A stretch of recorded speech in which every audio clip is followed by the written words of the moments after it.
atong episode karon sa Weekend Review. Bantay dagat nakasikop og mga ilegal nga pangisda sulod sa MPA kun Marine Protected Area.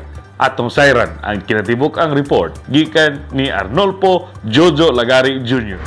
Oktubre 17, 2024. Adlaw nga Huwebes ni maong bulan. Human sa paghatag sa saktong impormasyon o sa pag-edukar sa katawhang hagnaanon, mahitungod sa mga balaod sa atong kadagatan. Kay kini ipanghingusgan ubos sa administrasyon ni Mayor Joseph Raniola uban sa iyang kauban nga hugot nagpatuman si Vice Tupisto Pagar Jr. sa pagpreserba sa atong kinaiyahan habig sa atong kadagatan. Apan, doon nagyapon ay mga masupilon nga nangaha sa pagsulod sa atong MPA o Marine Protected Area o gitawag nato og sanktuaryo sa mga isda. Sa may alas 4:10 ang takna sa kahaponon, dunay nadawat kini inyong alagad sa bantay dagat mahitungod sa nasiplatan nga pukot sulod sa tubod nga sanktuary. Gihipos kini sa mga ginsakupan sa bantay dagat ug gibana-bana nga dunay gitas-on nga 200 metros ug dunay kuha nga nikabat sa usa og tunga ka kilo ug nga diin gihatag usab ug gibahin-bahin sa mga less fortunate natong mga kaigsuonang hagnaanon. Gidala sa maong ahensya ang pukot aron sa paghatag og igong silot sa tag-iya niini sigon sa nahipatik sa atong Municipal Ordinance number 07-09-2016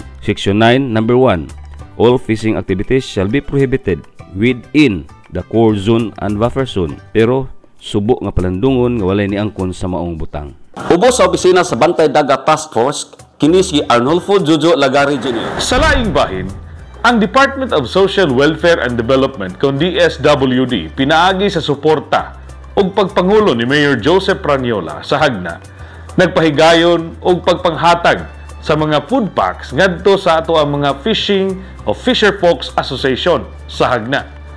Alang sa dugang taho, atong paminawon si Levy Idubas.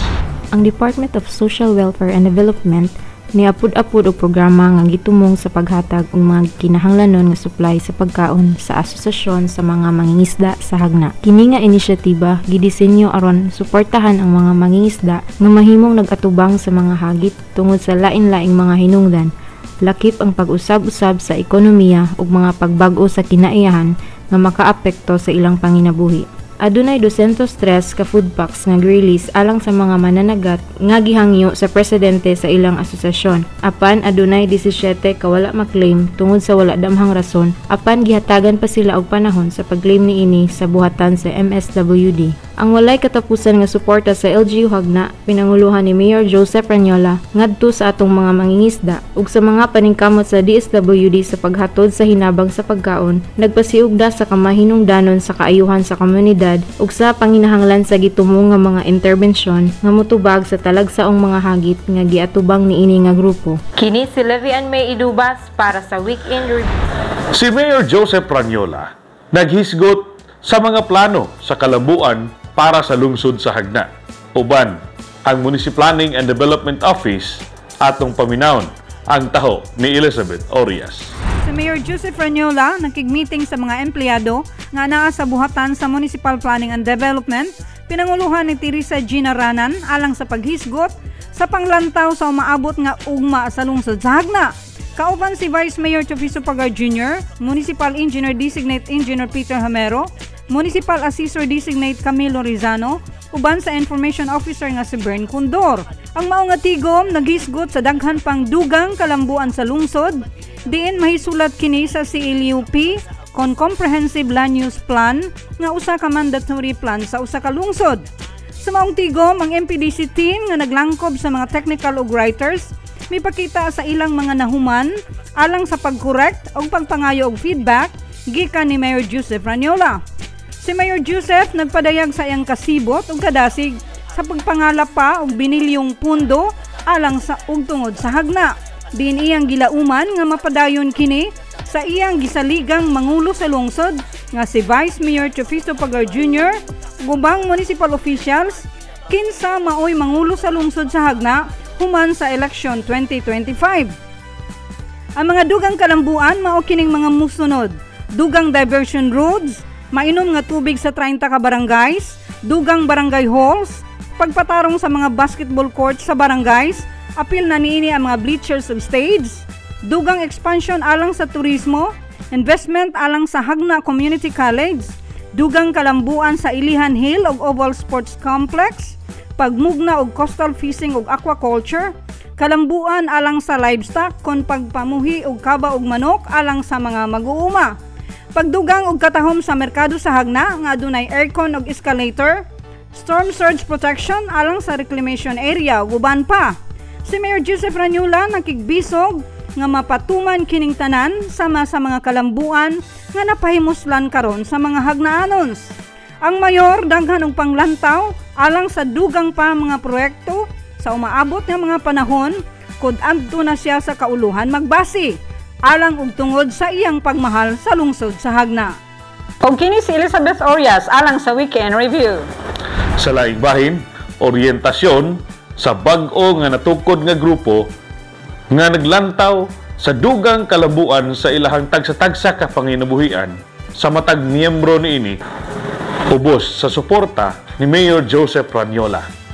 Dugang detalye atong sayran gikan ni JR Isculan.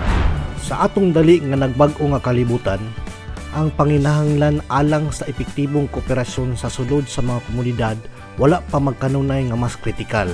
Sa pagkahibalo niini, ang atong local government unit o LGU nagtinguha sa pagpalambo sa kolaborasyon tali sa mga residente o lokal nga mga organisasyon. Aron makabuot kini, ang LGU Hagna ubo sa pagdumala ni Mayor Joseph A. Ranyola pinaagi sa Hagna Sustainable Micro Enterprise Development Unit o JASMED sa pagig-partner sa Provincial Cooperative Development Office o PCDO nagsugod sa usa ka cooperative orientation seminar alang sa bag-ong natukod nga asosasyon naginganlan og Hagna Progressive Vendors Association o JAPVA.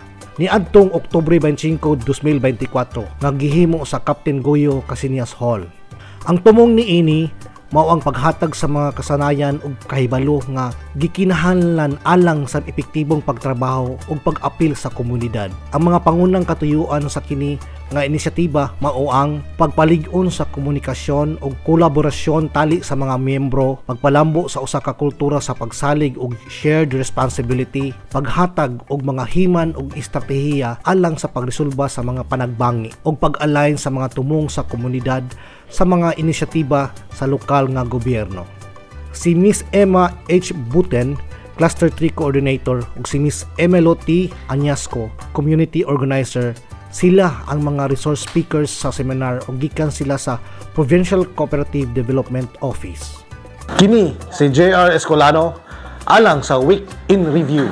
Sa laing bahin, ang mga kawani sa MPDC sa LGU Hagna nagsugod na sa Sectoral Strategic and Spatial Planning Workshop para sa Comprehensive Land Use Plan kung CLUP 2025 to 2034. Dugang taho atong sayran ni Melvin Joseph Maghuyo. Niadtong Oktubre 25, 2024, ang Municipal Planning and Development Coordinator or MPDC Office sa Hagna nga gipanguluhan ni Teresa Gina Esranan nag-organisa og Sectoral Strategic and Spatial Planning Workshop sa Lenis Function Hall sa Bungamar, Hagna, Bohol. Ang workshop may usa ka importante nga lakang padulong sa pagkumpleto sa gipalambo nga napu ka tuig nga Comprehensive Land Use Plan or CLUP para sa tuig 2025 ngadto sa 2034 nga naglakip sa mga lakang sa Disaster Risk Reduction Management or DRRM ug Climate Change Adaptation or CCA. Ang kalihukan gitambungan sa 33 kapunong barangay sa Hagna kauban ang ilang mga barangay Disaster Risk Reduction Management Officers or BDRRMO. Ang workshop nag-focus sa paghiusa sa Comprehensive Disaster Risk Assessment or CIDRA sa CLUP aron masiguro ang mga pagpangandam sa kalamidad ug ang pag-angkop sa klima maoy mga importanteng bahin sa plano. Ang workshop gipasidunggan usab sa partisipasyon sa Provincial Planning and Development Office sa Bohol nga girepresentahan ni Engineer Ronilita Bunado ug sa ihang team. Sa wala pa ang formal nga pagsugod sa workshop, ang mga partisipante nakigbahin sa usa ka hazard scoring exercise aron masusi ang mga kritikal nga punto ug mga kahuyang sa matag barangay. Ang programa gihosta ni Maria Luela T. Humawan ug gipasudlan sa mga miyembro sa Municipal Planning Team, pipila ka uluhan sa mga departamento ug uban pang mga importanteng stakeholders. Usa sa espesyal nga partisipasyon nagikan kang Engineer Chufisto P. Pagar Jr., ang Municipal Vice Mayor ug Chairperson sa SB Committee on Zoning and Land Use. Sa iyang inspirasyonal nga mensahe, gipasundayag ni Vice Mayor Pagar ang importansya sa pagkikiusa ug pagkumitar sumala sa panglantaw sa atong local chief executive nga si Mayor Joseph A. Ranyola nga determinado nga makita ang pagkumpleto sa CLUP sa wala pa matapos ang iyang termino. Gipahigayon ni Engineer Bunado ang mga diskusyon sa proseso sa pagplano nga nagrepresentar sa rasyonal ug mga importanteng konsepto sa spatial planning kauban ang mga spatial maps nga gamiton. Si Teresa Gina S. Ranan nga maoy MPDC designate nagrepresentar sa draft data o sectoral profiles nga nagdasig sa mga partisipante sa pagsugod sa mga diskusyon ug paghatag og mga inputs aron sa pagpauswag sa plano. Ang tibok adlaw nga kalihukan natapos pinaagi sa synthesis sa mga diskusyon ug usa ka klaro nga outline sa sunod nga mga lakang. Ang workshop usa ka produktibo nga sesyon nga nagtumong sa pagpalambo sa kolaborasyon tali sa mga lokal nga leader ug mga stakeholders aron masiguro nga ang CLUP alang sa hagna mahimong lig-on, komprehensibo ug aliyando sa mga katuyuan sa umaabot nga kalambuan. Kini si Vinjo Maghuyop para sa Week in Review. Sa katapusan, ang Payag Restaurant nagbukas na sa iyahang pultahan dinhi sa lungsod sa Hagna. Usa ka bag-ong culinary gym sa Hagna. Atong sayran ang dugang detalye gikan ni Jester Monte de Ramos. Niadtong Oktubre 18, 2024 ang malambuon nga lungsod sa Hagna ubos sa pagdumala ni Mayor Joseph Ranyola nagsaulog sa paglusad sa pinakabag-o nga culinary hotspot, ang Payag Restaurant nga anaa nahimutang sa ikaduhang andana sa Hagna Business Center Annex Building sa Barangay Look, Hagna, Bohol. Ang grand opening nakadani sa mga madasigon nga mga lokal ug mga bisita nga naghinam-hinam sa pagsuhid sa mga lami nga gitanyag sa Payag Restaurant. Ang ambience naghiusa sa modernong disenyo uban sa tradisyonal nga mga paghikap sa mga hagnaanon. Nagmugna og madanihong mga luna nga nahimo niini na perpekto alang sa mga kaswal nga panihapon panagtapok sa pamilya ug pagsaulog sa mga okasyon. Samtang nagpadayon sa pagtubo ang Hagna, ang pag-abli sa Payag Restaurant usa ka testamento sa pag-uswag sa lungsod nga makadani sa uban pang mga patigayon nga mutahan sa ilang negosyo dinhi sa malambuong lungsod sa Hagna. Ang Payag Restaurant nagsaad nga maghatag og lamian nga pagkaon og dugang trabaho sa mga hagnaanon nga magbilin og malungtarong impresyon para sa mga dumuduong sa lungsod. Kini si Jester Monte de Ramos alang sa Week in Review.